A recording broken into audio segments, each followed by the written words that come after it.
Hello everyone, welcome to the new video with a new chapter, Air, Weather and Climate. Let's start the chapter. Chapter 4, Air, Weather and Climate. Let us learn about atmosphere and its composition, various factors influencing weather and climate, structure of atmosphere or elements of weather and climate. Atmosphere जो है वो एक blanket of air है जो surround करता है earth को। Word atmosphere हमने डिराइव किया ग्रीक वर्ड एटम से, मतलब वेपर, और sphaira that meaning sphere. Hence, इसका मतलब होता है स्पेयर ऑफ वेपर्स, तो it is held to earth by the force of gravity. Atmosphere extend करता है कम से कम भी 500 किलोमीटर अर्थ सरफेस के ऊपर, and although it is invisible to us, हमें इनविजिबल है, हम उसके बिना नहीं रह सकते।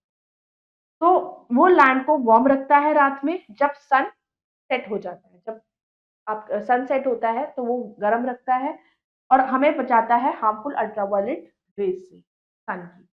तो हमें ऑक्सीजन चाहिए जो एयर में प्रेजेंट है ब्रीथ करने के लिए, और जो present in air fact. The earth का एटमॉस्फेयर ऑल्सो सेफगार्ड करता है, उसको बहुत सारे इम्पैक्ट ही है। अर्थ का एटमॉस्फेयर बर्न अप करता है all the meteoroids and space junk before it reaches the earth. Composition atmosphere का, एटमॉस्फेयर बना होता है बहुत सारी गैसेस से, वाटर वेपर्स, डस्ट पार्टिकल्स। जो कॉम्बिनेशन होता है बहुत सारे गैसेस का, nitrogen, oxygen, argon, carbon dioxide, helium, neon, hydrogen, ozone, ये एटमॉस्फेयर बनाते हैं। एटमॉस्फेयर में तो सारी गैसेस होती है, परसेंटेज सबकी अलग अलग होती है, नाइट्रोजन बहुत ज्यादा होती है, ऑक्सीजन बहुत ही कम मात्रा में होती है। That is the reason behind कि हमें बोला जाता है कि we should plant more and more trees, because how will we get the oxygen then. तो अप्रोक्सीमेट एनालिसिस जो है कॉन्स्टिट्यूएंट्स ऑफ द एटमॉस्फेयर वो हमें इस फॉलोइंग टेबल में शो कर रहे हैं। नाइट्रोजन है 78.08%, नियॉन इज 0.0018, ऑक्सीजन है 20.94, helium 0.0005, argon 0.93, ozone 0.00006, carbon dioxide 0.03, and hydrogen is 0.000, more than four zeros and then five. Green house effect, अब डे के टाइम में जब सन की एनर्जी अर्थ पर पहुंचती है एटमॉस्फेयर पे, बहुत से जो होते हैं मोस्ट ऑफ इट तो गोज राइट थ्रू। अब जो इनकमिंग होती है सोलर रेडिएशन की, उसको इंसोलेशन कहा, जितना एब्जॉर्ब हो पाती है एनर्जी सोलर की, मतलब सोलर एनर्जी जो एब्जॉर्ब होती है, कुछ बाउंस बैक हो जाती है वापस स्पेस। कई बार रात में क्या होता है, बहुत सी जो सन की एनर्जी होती है वो एस्केप हो जाती है बैक इनटू स्पेस। तो हाउएवर कुछ एनर्जी ट्रैप हो जाती है एटमॉस्फेयर में, ग्रीन हाउस गैसेस कर लेती हैं और वाटर वेपर, और further warming the structure of the atmosphere. अब डेंसिटी और टेम्परेचर एटमॉस्फेयर का सेम नहीं होता सब्जेक्ट। एटमॉस्फेयर को आप डिवाइड करते हो 5 लेयर्स के, troposphere, stratosphere, mesosphere, thermosphere, exosphere. पहले हम पढ़ेंगे ट्रोपोस्फेयर। सबसे जो लोएस्ट लेयर होती है एटमॉस्फेयर की, और वरी करती है थिकनेस में इक्वेटर से पोल्स तक। ऑल्सो एयर जो पास में है ग्राउंड के वो डेंसर होती है और थिनर, पतली हो जाती है बढ़ते हुए ऑल्टीट्यूड के साथ। टेम्परेचर इस लेयर में घटता है जिसका रेट ऑफ 1 डिग्री सेल्सियस हर एक 165 मीटर ऑफ एक्सटेंट के लिए, जिसको हम नॉर्मल लैप्स रेट भी कहते हैं। ट्रोपोस्फेयर मेंटेन करता है टेम्परेचर कंडीशंस को अर्थ पर, और उसमें कुछ इंपॉर्टेंट लाइफ सस्टेनिंग गैसेस होती हैं, नाइट्रोजन, कार्बन डाइऑक्साइड, ऑक्सीजन। जितने भी काइंड्स ऑफ वेदर एक्टिविटीज अकर करती हैं ट्रोपोस्फेयर में करती, उसमें एक एवरेज हाइट होती है 16 kilometre above equator and 8 kilometre हमारे अबव दी पोल्स। फिर दूसरा हम पढ़ते हैं स्ट्रेटोस्फेयर। ये जो लेयर करती है, ये लाई करती है ट्रोपोस्फेयर के जस्ट ऊपर। ये उसकी हाइट होती है 50 किलोमीटर तक। ये एक क्लाउड फ्री जोन होता है, वो मोस्ट सूटेबल होता है जेट प्लेन्स के लिए कि वो ट्रैवल कर सके unobstructed at great speed. Ozone layer यहाँ पर जो फाउंड होती है वो हार्मफुल अल्ट्रावायलेट रेज को एब्जॉर्ब करती है सन की। इस लेयर में temperature begin to increase, altitude के साथ साथ टेम्परेचर भी बढ़ता है, इसीलिए जब हम ज्यादा ऊंचाई पर जाते हैं तो we have a breathing problem, we have to carry the oxygen. Environmental literacy, ozone layer जो हमारे एटमॉस्फेयर में होती है वो साइंस ऑफ डिप्लीशन को शो करती है लार्जली ओवर पोलर रीजन।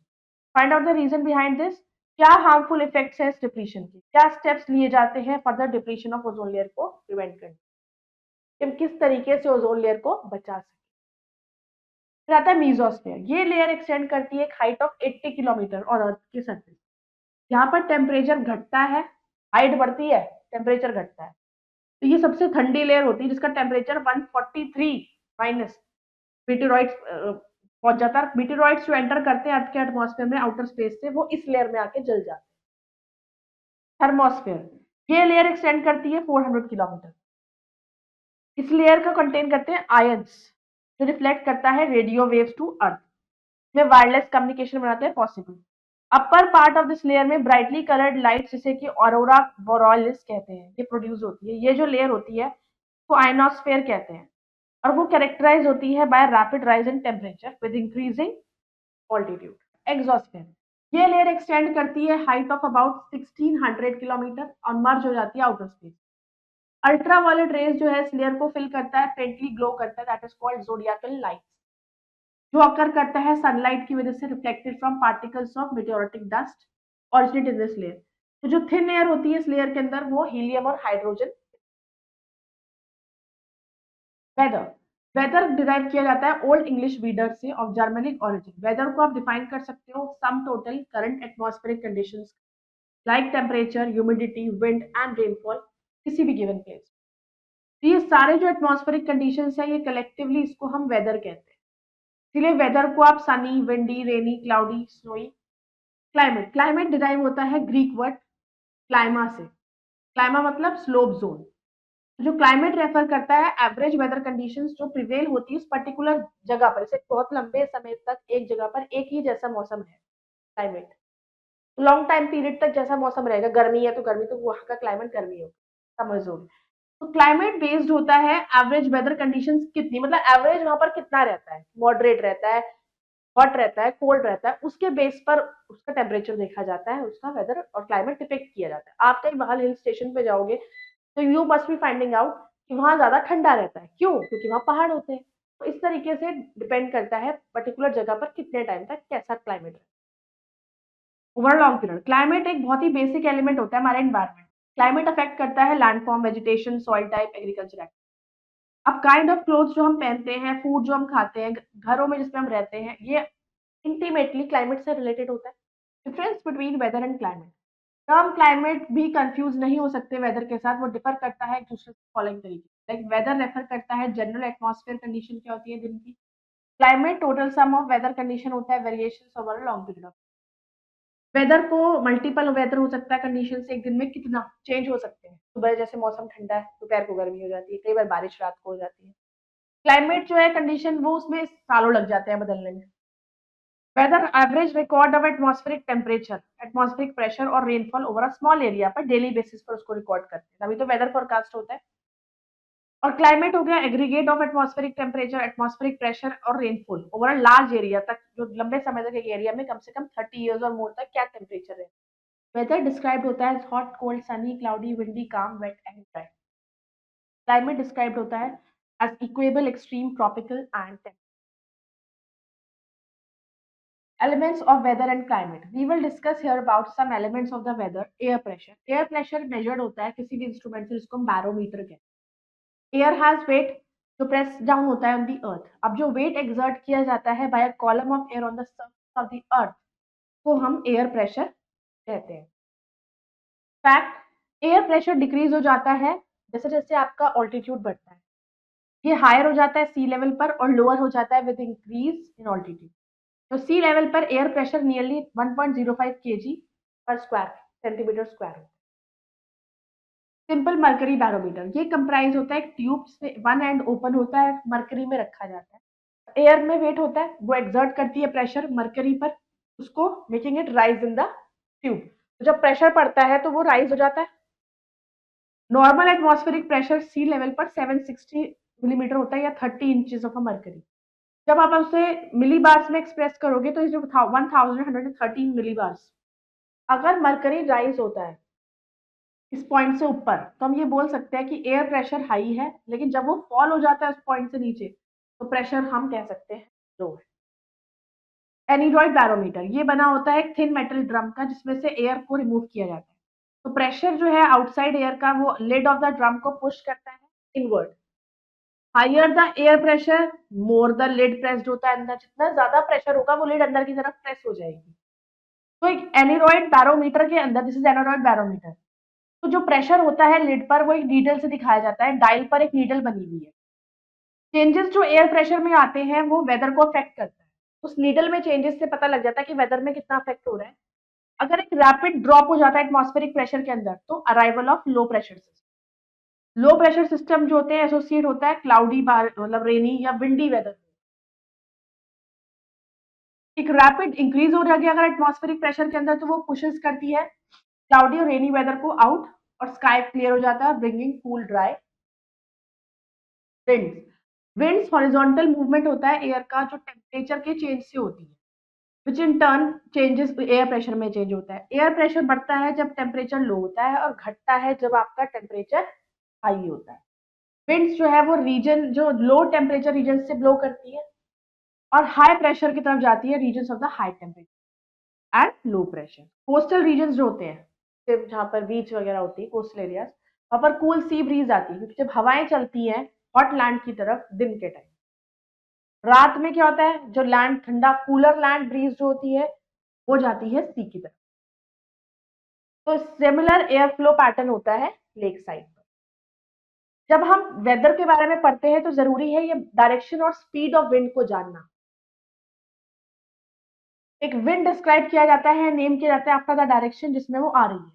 एक साउथ विंड ब्लो करती है साउथ से towards the north. East wind blow करती है from the east towards the west. Wind direction जो है वो डिटरमाइंड होती है एक इंस्ट्रूमेंट जिसको हम विंड वेन कहते हैं। विंड स्पीड मेजर होती है एनीमोमीटर से। स्ट्रॉन्ग विंड्स ब्लो नहीं होती continuously with the same degree of intensity. फिर आफ्टर अ वाइल वो जेंटल बन जाती है before regaining force once again. कई बार क्या होता है जब हवा चलती है विंड ब्लो होती है तो साथ साथ मिट्टी भी आती है उसके मिट्टी इट्स वर्ल्स ऑफ डस्ट और एडीज। वो स्पेशली क्या करती है उस एरिया में जहां पर होती है जहां पर टॉल लंबी लंबी बिल्डिंग्स होती हैं। जब eddies lie in the direction of the winds तो विंड स्ट्रॉन्ग हो जाती है। विंड्स में भी ब्रॉडली क्लासिफाइड होते हैं फॉलोइंग फोर कैटेगरीज में हम विंड को क्लासिफाई करते हैं। परमानेंट विंड ये विंड ब्लो करती है all year round in fix direction के अंदर हमेशा। ट्रेड विंड्स जो होती है वो ईस्ट से आती है subtropical high pressure zones पे to equatorial low pressure zone. Westerly winds जो वेस्ट ब्लो करती है from subtropical high pressure zones to subpolar low pressure zone. Polar winds जो ईस्ट ब्लो से आती है from polar high pressure zones to subpolar low pressure. फिर आती है सीजनल विंड्स जैसे परमानेंट विंड्स नहीं होके वो ब्लो करती है खाली पर्टिकुलर सीजन में और इनको हम पीरियोडिक विंड्स भी कहते हैं। मॉनसून विंड्स एक अच्छा एग्जांपल है इन विंड्स का। फिर आती है लोकल विंड्स ये कन्फाइंड होती है एक छोटे एरिया में और वहां पे कुछ इसकी कैरेक्टरिस्टिक फीचर्स होते हैं अपने खुद के। एग्जांपल ऑफ लोकल विंड को हम कह सकते हैं लू। जब गर्मियां होती है तो लू चलती है। ये कुछ टाइम पीरियड के लिए होती है। हॉट भी होती है ड्राई भी होती है डस्टी विंड भी होती है जो गर्म ड्राई सीजन और नॉर्दर्न प्लेन्स ऑफ इंडिया में ब्लो करती है। Now it will be mostly वो मई से स्टार्ट होती है। साइक्लोनिक विंड्स ये विंड्स अकर करते हैं जब कोल्ड एयर वार्म एयर से मिलती है। उनकी अकरेंस वरी करती है टाइम और प्लेस से। साइक्लोन्स क्रिएट करता है कियोस्क को और डिवास्टेशन मूविंग जैसे जैसे मतलब साइक्लोन्स जो होते हैं जब वो चलते हैं तेज हवाएं चलती है कियोस्क क्रिएट करता है डिवास्टेशन क्रिएट करता है जैसे जैसे उसका रेट 74 माइल्स पर आवर के अकॉर्डिंग बढ़ता चला।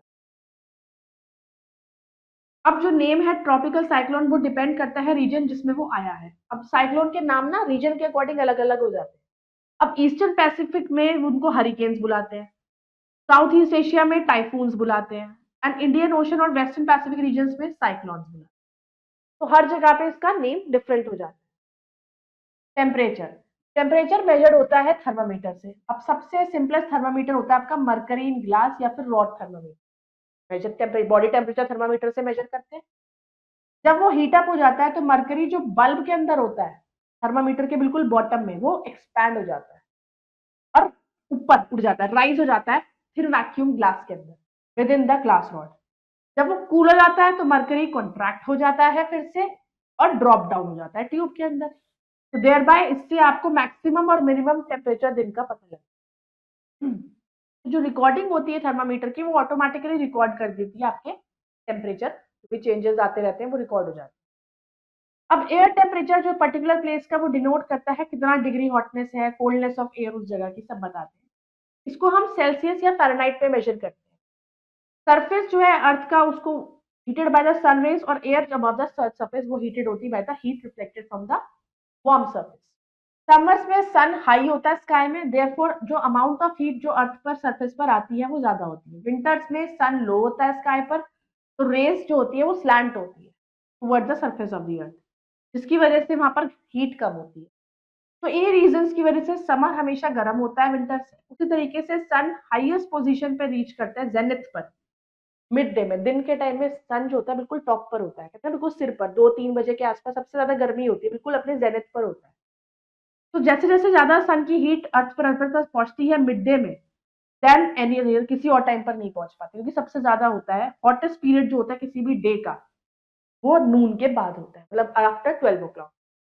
जो टेम्परेचर लोएस्ट होते हैं जस्ट बिफोर द डॉन, और जब सुबह का time dawn around 3 to 4 4 5 AM के अकॉर्डिंग देखा जाए, तो उस टाइम पे जो होता है थोड़ा कूलिंग एयर होती है, ठंडी ठंडी हवा चलती है मोस्ट टाइम, क्योंकि जो सरफेस होता है अर्थ का वो तब तक रैपिडली ठंडा हो जाता है, सन क्योंकि सेट हो चुका होता है।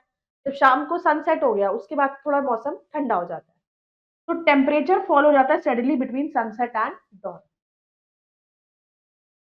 सैचुरेशन पॉइंट, एयर होल्ड करता है certain amount of water vapour को गिवन टेम्परेचर। जब एयर अपनी फुल कैपेसिटी पर पहुंचता है होल्डिंग वाटर वेपर, तो उससे सैचुरेटेड कहते हैं। जैसे जैसे टेम्परेचर सैचुरेटेड एयर का फॉल होता है तो वाटर वेपर उसके अंदर कंडेंस होते हैं, ड्रॉपलेट्स ऑफ वाटर बनाते हैं जो एयर में फ्लोट। ऐसे बहुत सारे जो ड्रॉपलेट्स हैं वो क्लाउड बनाते हैं, और फिर वो बाय एयर करंट्स फॉल करते हैं।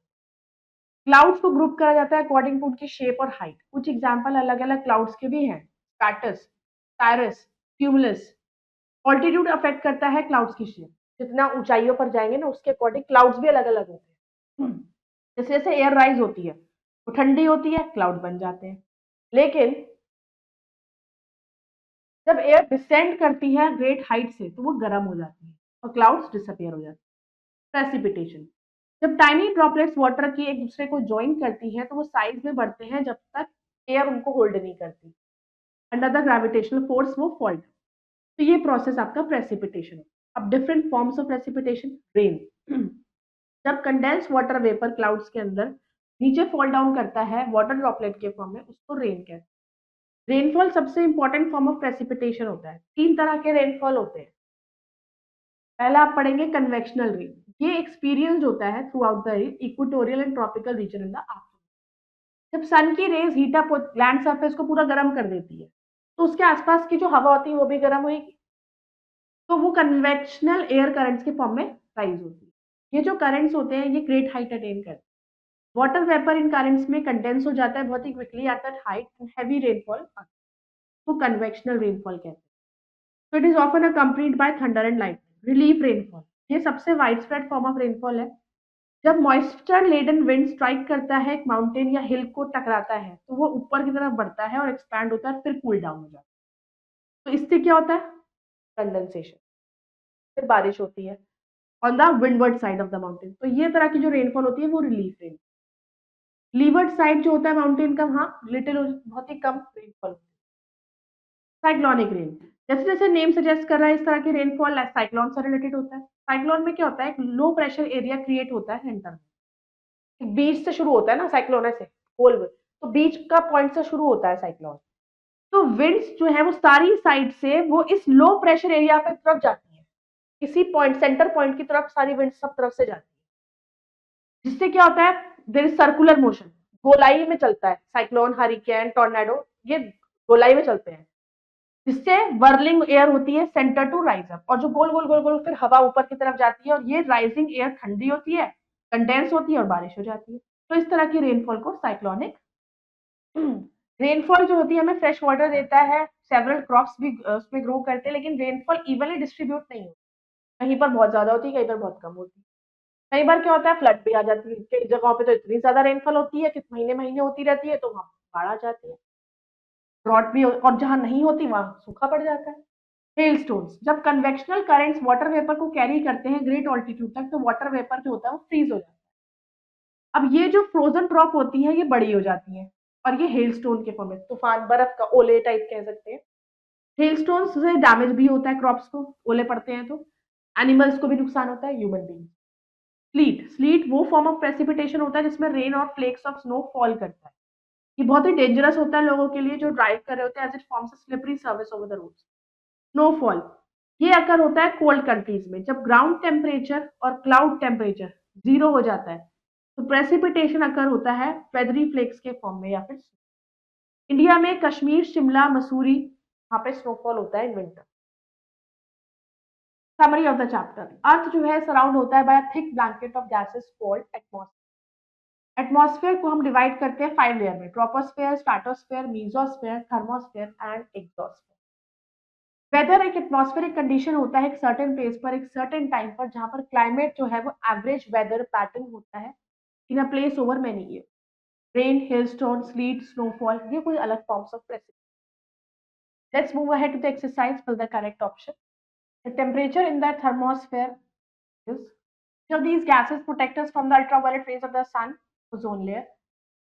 Which of the following is not an element of weather? Sunlight.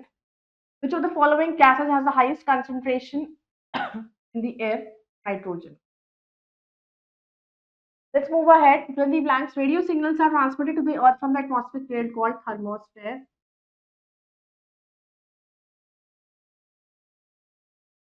The atmospheric roughly extends up to a height of 10,000 kilometers. Continuous flow of water in nature is called water cycle. First layer of the atmosphere is troposphere. Instrument used to measure temperature is called thermometer.